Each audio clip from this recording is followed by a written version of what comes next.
Hi all, CSEB എക്സാമിൽ ചോദിക്കാനായിട്ട് സാധ്യതയുള്ള നമ്മുടെ ആർട്ടിക്കിളുമായി ബന്ധപ്പെട്ടുകൊണ്ടുള്ള ഒരു പ്രധാന ക്വസ്റ്റ്യൻ നമുക്ക് നോക്കിയാലോ.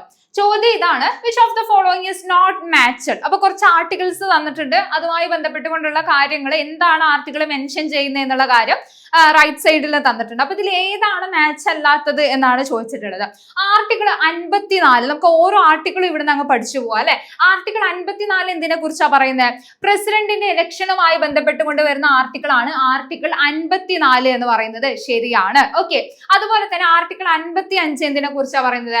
മാനർ ഓഫ് പ്രസിഡൻഷ്യൽ ഇലക്ഷൻ അല്ലെങ്കിൽ പ്രസിഡന്റ് ഇലക്ഷനുമായി ബന്ധപ്പെട്ടുകൊണ്ടുള്ള മാനേഴ്സിനെ കുറിച്ചിട്ടാണ് ആർട്ടിക്കിൾ 55 പറയുന്നതായിട്ട് നമുക്ക് കാണാൻ പറ്റുന്നത്. അതും ശരിയാണ്.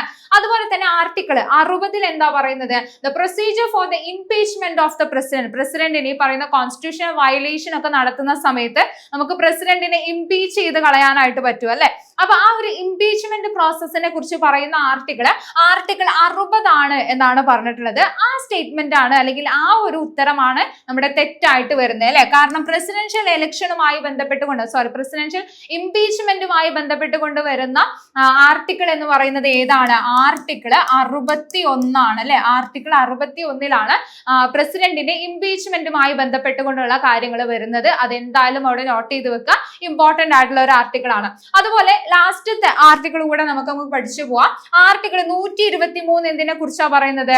ഈ പറയുന്ന പ്രസിഡന്റിന്റെ ഓർഡിനൻസുകൾ പ്രൊമുലേറ്റ് ചെയ്യുന്നതിനുള്ള റൈറ്റ്സിനെ കുറിച്ചാണ് ഏതിൽ പറഞ്ഞത്? ആ പവറിനെ കുറിച്ചാണ് ആർട്ടിക്കിൾ 123 പറഞ്ഞു പോകുന്നതായിട്ട് നമുക്ക് കാണാൻ പറ്റുന്നത്. അപ്പൊ ഒരു ക്വസ്റ്റ്യനിൽ നിന്ന് തന്നെ 4 പ്രധാനപ്പെട്ട ആർട്ടിക്കിൾസ് നിങ്ങൾ ഇവിടെ പഠിച്ചു വെക്കുക. ഇതുപോലുള്ള കൂടുതൽ വീഡിയോസിനായി ഫോളോ ചെയ്യുക. താങ്ക്